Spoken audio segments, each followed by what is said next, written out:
चलिए आज डाइट की दुनिया में एक बड़ा सवाल उठाते हैं। कभी सोचा है कि हम कब खाते हैं? ये शायद इस बात से भी ज्यादा जरूरी हो सकता है कि हम क्या खाते हैं।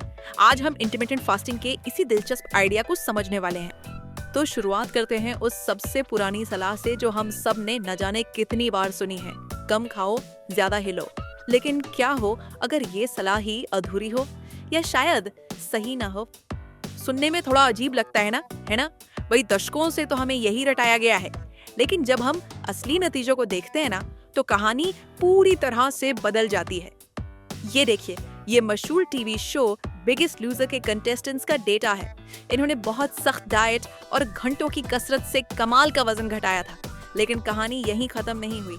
6 साल बाद उनमें से लगभग सभी का वजन वापस आ गया और कुछ का तो पहले से भी ज्यादा हो गया। आखिर ऐसा हुआ क्यों? जवाब उनके मेटाबॉलिज्म में छुपा था। शो के बाद हुआ ये कि उनकी कैलोरी जलाने की जो क्षमता थी वो बहुत धीमी हो गई। जरा सोचिए, एक कंटेस्टेंट का शरीर अब हर रोज 800 कैलोरी कम जला रहा था। उनका अपना ही शरीर वजन घटाने के खिलाफ लड़ रहा था। तो यहाँ सबसे बड़ी सीख ये है कि वजन का खेल सिर्फ कैलोरी गिनने का नहीं है। असल खेल तो हमारे शरीर के अंदर के हार्मोन्स का है, जो शरीर को सिग्नल देते हैं कि फैट जमा करना है या उसे जलाना है।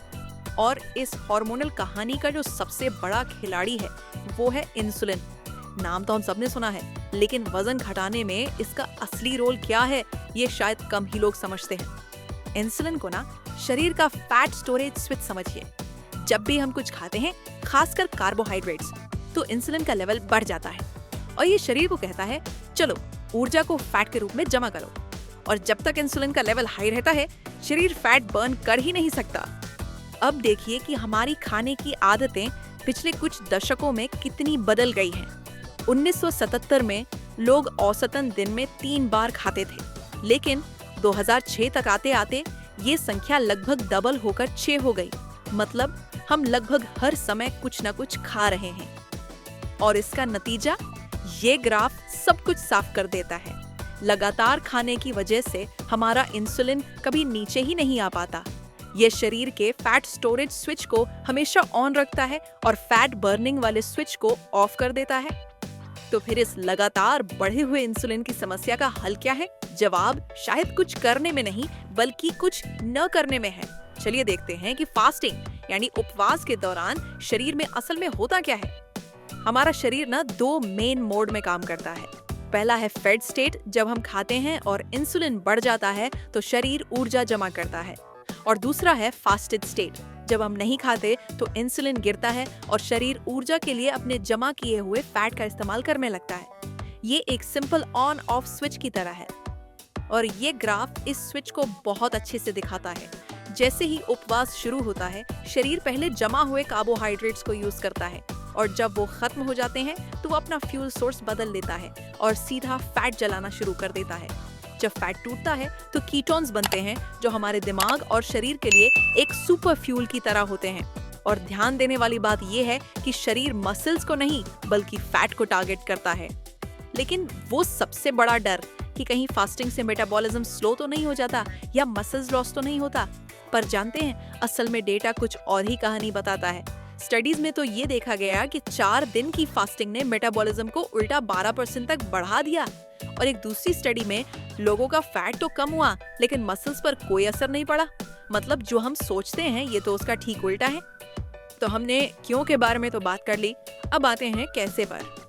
इंटरमिटेंट फास्टिंग को अपनी जिंदगी में आसानी से कैसे शामिल किया जा सकता है? सबसे पहले तो ये समझना जरूरी है कि इंटरमिटेंट फास्टिंग कोई मुश्किल डाइट नहीं है जिसमें आपको अपनी पसंदीदा चीजें छोड़नी पड़े। ये बस एक पैटर्न है। ये खाने और ना खाने के समय को तय करने के बारे में है। यहाँ 2 पैटर्न की तुलना की गई है।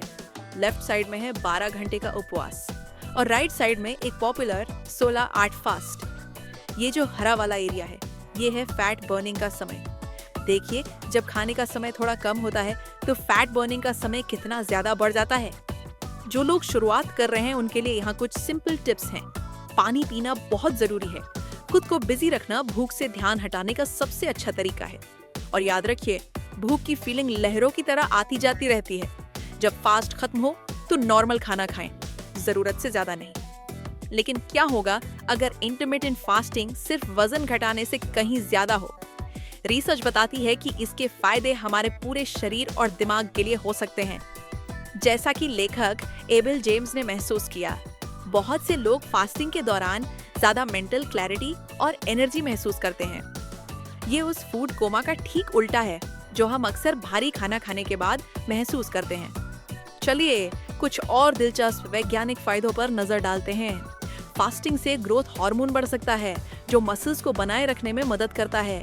ये ऑटोफेगी नाम के एक प्रोसेस को भी चालू करता है। इसे शरीर की अंदरूनी सफाई समझिए, जहां सेल्स पुराने और खराब हिस्सों को हटाकर खुद को नया करते हैं। और जानवरों पर हुई स्टडीज ने तो ब्रेन हेल्थ में भी सुधार दिखाया है।